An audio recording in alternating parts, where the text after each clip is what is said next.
That golden harvest moon is going to shine on your relationships this Monday, September the 24th. The moon will be in the sign of Aries, very hot-blooded, opposing the very graceful balance wanted and needed under the Libra sun.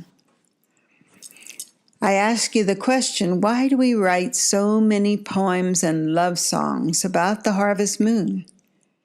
Like this line from Carl Sandburg, "Love with little hands comes and touches you with 1,000 memories and asks you beautiful, unanswerable questions."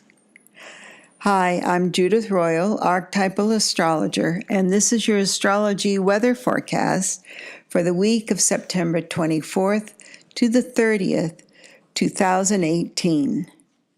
So this week begs the question of what are those cosmic lovers up to, Mars and Venus? Well, they've been out of sync for most of September, meaning the elements of their signs are not compatible.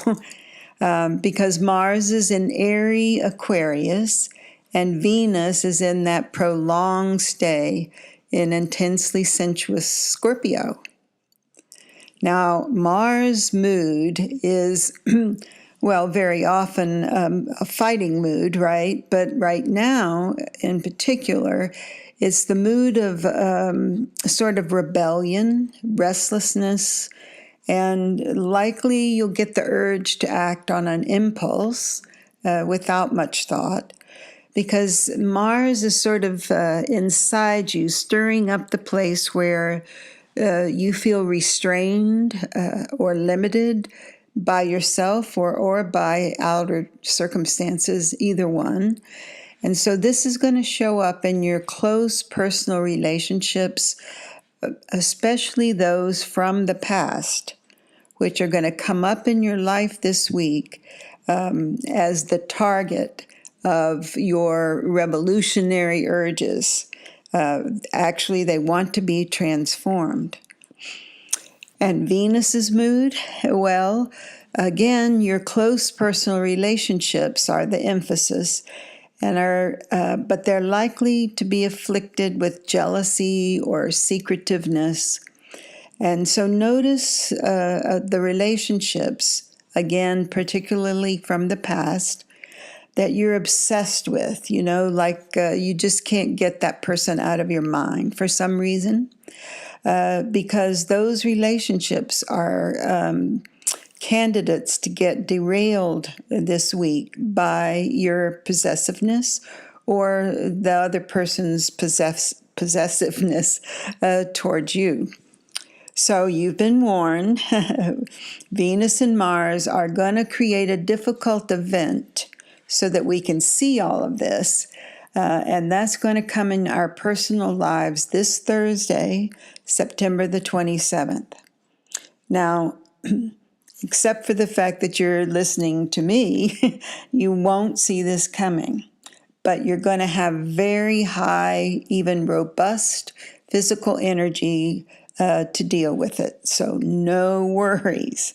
And the message for you is that you want that originality in yourself, those unique ideas that have been floating around in your mind. They are ready to burst out into the world. And challenges are surrounding them, no question. But those challenges can actually delight you as you accomplish your goals in spite of them.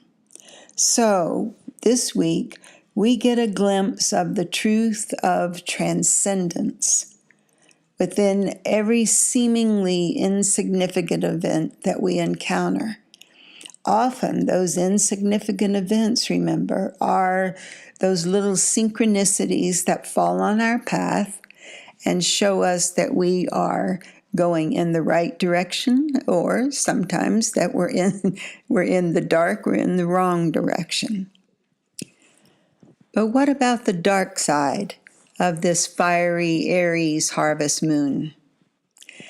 Well, what will be coming up and bubbling from our unconscious or our dimly conscious ideas is that thing that is a challenge and an obstacle, where we have a tendency to repress much of our uniqueness. And we do this out of shame, fear, or other kinds of inhibitions that arise in us when we are under external pressure. That's kind of a long sentence to say that the part where you would withhold who you really are, expressing that, is coming out of shame and fear. And you really want to break that now. And that's, of course, our greatest freedom.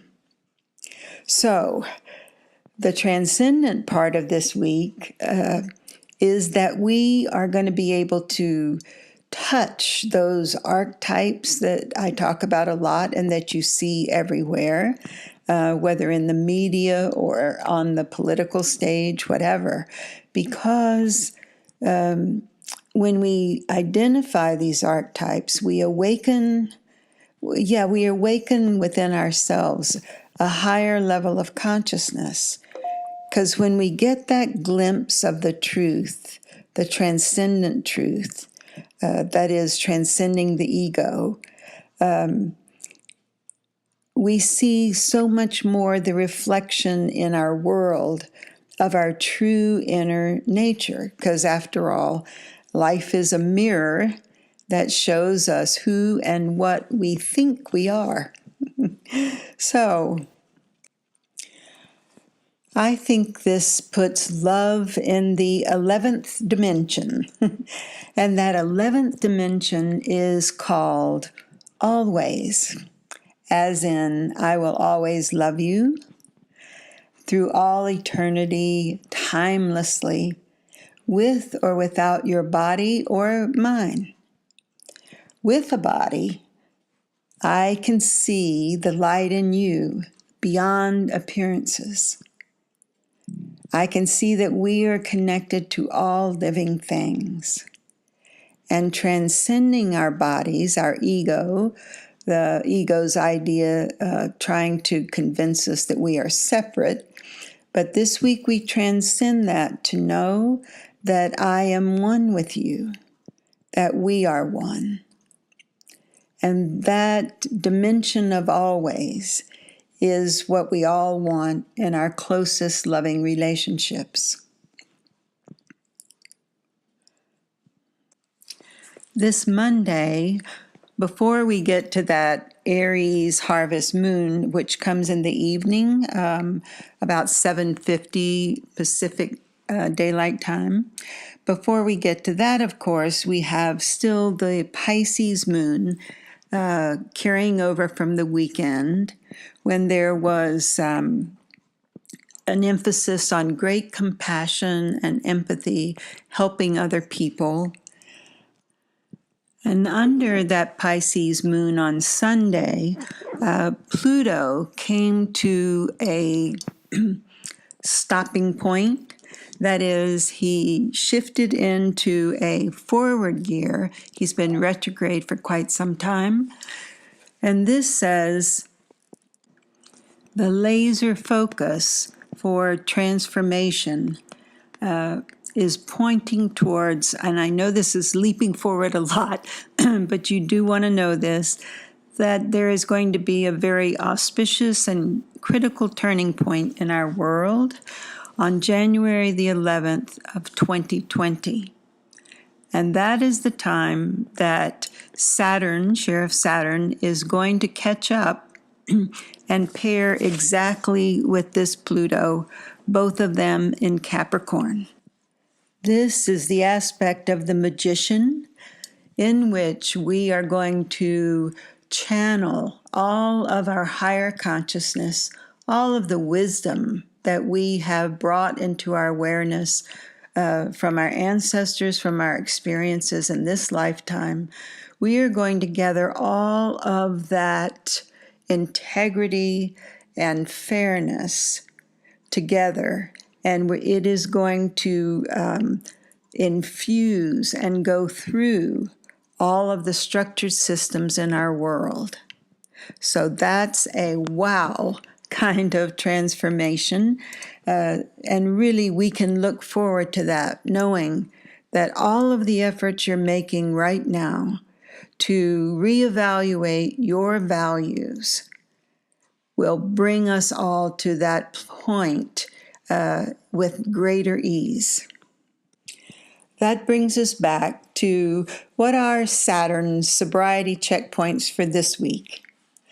Well, what we're doing, remember, is watching those archetypes appear, both in the headlines, in movies, etc., and that gives you the clue. So Saturn's archetype is success and the mountain goat climbing the mountain of success in order to have security and safety.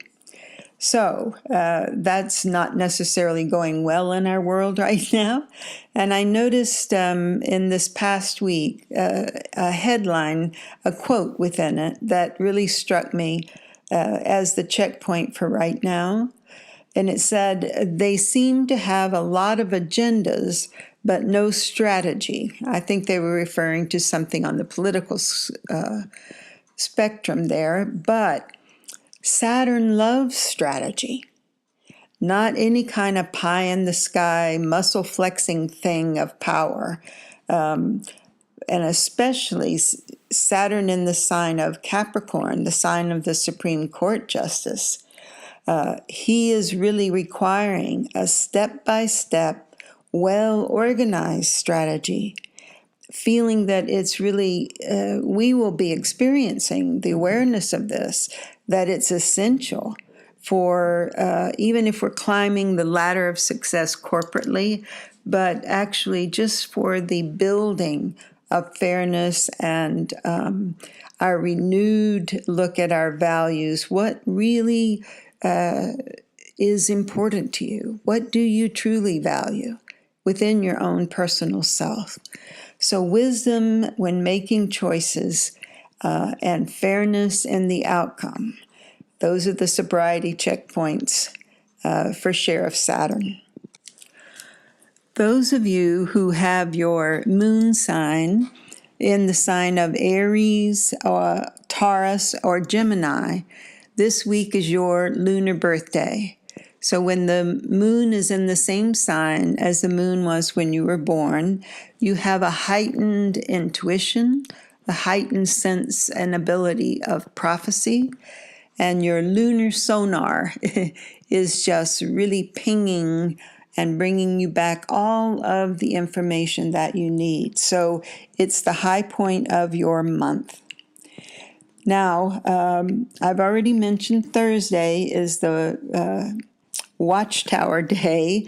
That's for Mars and Venus, but it also is very important because we are going to get the moon in Taurus pairing up exactly with the god of lightning. That's Uranus in Taurus. And so an internal shift, but actually it will be mirrored in an external event. That's usually how it works. A great surprise. So something out of the blue and unexpected changes the way you feel. And it is going to change the way you feel about the structure of your own personal life. That day also, the Libra sun is going to trine, make a beautiful harmony with Mars. So that's a lot of let's do it, get it done energy. Then on Friday, we still have the moon in Taurus, which Taurus is ruled by Venus, so Friday's Venus's day. And on this particular one, you're going to want to have more intimacy, have a more intimate talk, go deeper and more intensely into your close personal relationships. It's not a good day, though, for shopping because there will be a tendency on that day to sort of overindulge in everything. Saturday, the moon goes into Gemini, and it is a wonderful day for getting things done. And Saturn is ruled by Saturn rules Saturday, so to-do lists, you'll just knock it out. It will be a fabulous day for that. Then Sunday, the moon is still in Gemini, and Pluto is going direct. So we have a look at what of our dreams can come true, and what of our dreams are we actually putting practical feet to, so that in fact they do manifest in the physical world. As you're answering for yourself that question of why we write so many love songs and poems to this harvest moon, this is from Henry Wadsworth Longfellow, so long time ago, in his poem called The Harvest Moon. All things are symbols. The external shows of nature have their image in our mind. As above, so below, as without, so within. I wish you joy in this week and love in your heart that we will all be extending to everyone we meet. Thanks for listening, and that's all for this week. You can always reach me by email at judith@judithroyal.com. Bye for now.